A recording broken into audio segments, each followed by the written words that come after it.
Mike, NBA championship time. We've seen these two teams play before, the Celtics and the Lakers. This will be the 12th time they're meeting, all time. Right. Celtics having 9-2 record all time in the championship against these guys. Great history. What do you like in this series? Well, let me point out too. You occasionally hear, well, these two every other year these two teams play in the finals. This is 2 years ago they played. That was the first time since 1987. Yeah. So wow. So let's not go nuts with this thing that they play in there every year. But anyway, that's a good point. As far as the series goes, I think it's a really interesting matchup because the Celtics, who seemed like sort of an also-ran among the elite teams in the league through much of the regular season, really have turned it around and are playing great defense, are getting great contributions from their bench. And one of the things you always hear about the Lakers is they have a hard time dealing with a quick, dynamic point guard. Well, the Celtics have a quick, dynamic point guard, but the thing that always seems to happen, to me anyway, is that the dynamic point guard goes nuts and racks up big numbers, and the Lakers win anyway. So I'm not sure that isn't a little overrated.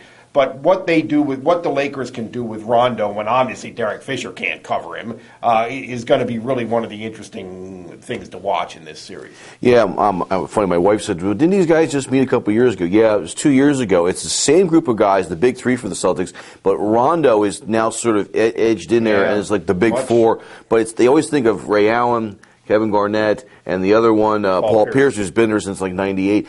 Rondo has this element out there, and I think I like the depth of the Celtics. I like what they're doing defensively. It's going to be a heck of a series. Kobe's playing great right now, and the motivating thing with Kobe, one, the Lakers have 16 titles, Celtics have 17 overall. They want to get that 17th title to even, and Kobe's going for the 5th NBA title. Will tie him with Magic with the Lakers.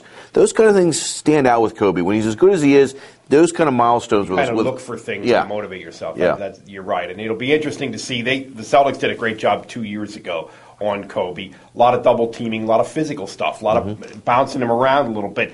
I think that will be harder to do for a couple of reasons. Number one, the key elements here are Pierce and Allen in trying to guard him. Neither of them could guard him one-on-one, but both will try. They're 2 years older.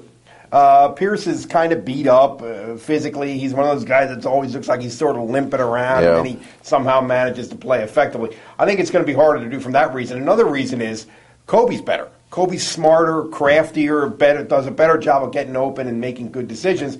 And a third reason is they didn't have Gasol then. And he's really a big factor in terms of their ability to move the ball, get the ball inside. I think Kendrick Perkins is going to have to do something with Gasol, and he'll be foul trouble was always an issue for him. So there's a lot of things that could swing hard either way, I think, in this series. I think they will swing hard within games. I think you might see some individual games that are blowouts in this series when these elements swing hard one way or the other. I believe Gasol was there. They made the trade with Memphis when they stole him. He was there 2 years ago with this. But he wasn't the factor. He wasn't the factor. As I was about to say to you, he was there. I think it comes down to Rondo is improved, and I think Paul Gasol for the Lakers. Paul Gasol reminds me so much of Kevin McHale right now. Those low post moves. Yeah, that's a good call. I'm really seeing some similarities. So if Gasol plays like he's played all this postseason, he's going to be an X factor. Just like I think Rondo will be a heck of a factor out there with the big three. So your prediction here, who do you like to win this series? Lakers in 7. I'm taking the Celtics. I think this rest they've had, if they can play healthy here, Rasheed Wallace a little bit back here, elements and so forth, their depth, I'm going to take the Celtics one last run in these big three and the rest of the Celtics before they go into the horizon. Could happen.